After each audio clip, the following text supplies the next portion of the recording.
नमस्कार, मी पंजाब डक हवामान अभ्यासक मुक्काम पोस्ट गोगळी धामणगाव तालुका सेलू जिल्हा परभणी। आज आहे 27 एप्रिल 2024।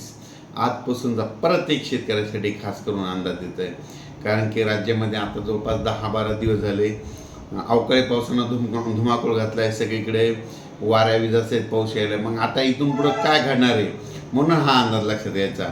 आज आहे 27 एप्रिल। 27, 28 आणि 29 एप्रिल दरम्यान राज्यामध्ये फक्त काही भागामध्ये तुरळक ठिकाणी पाऊस पडणार आहे, सर्वदूर पडणार नाही। ही अवकाळी पाऊस असतो, सगळीकडे पडत नसतो, म्हणून हा अंदाज लक्षात यायचा।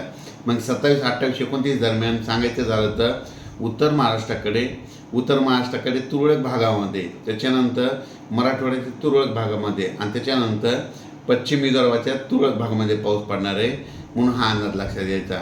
खूप काही मोठा नसणार, फक्त विजेच्या कडकडासह वारं सुटणार आहे, म्हणून हा अंदाज लक्षात घ्यायचा। पण त्याच्यानंतर 30 एप्रिलपासून हवामान मात्र कोरडं व्हायला सुरुवात होणार आहे। 30 एप्रिलपासून तर जवळपास 8 दिवस हवामान कोरडं राहणार आहे। उष्णतेची तीव्र लाट येणार आहे। त्याच्यात सर्व शेतकऱ्याला सांगू इच्छितो, उन्हाची तीव्रता वाढत जाणार आहे। 1 मे 2024 म्हणजे 1 मेपासून लगेच उन्हाची तीव्रता वाढत जाणार आहे, म्हणून हा अंदाज लक्षात घ्यायचा।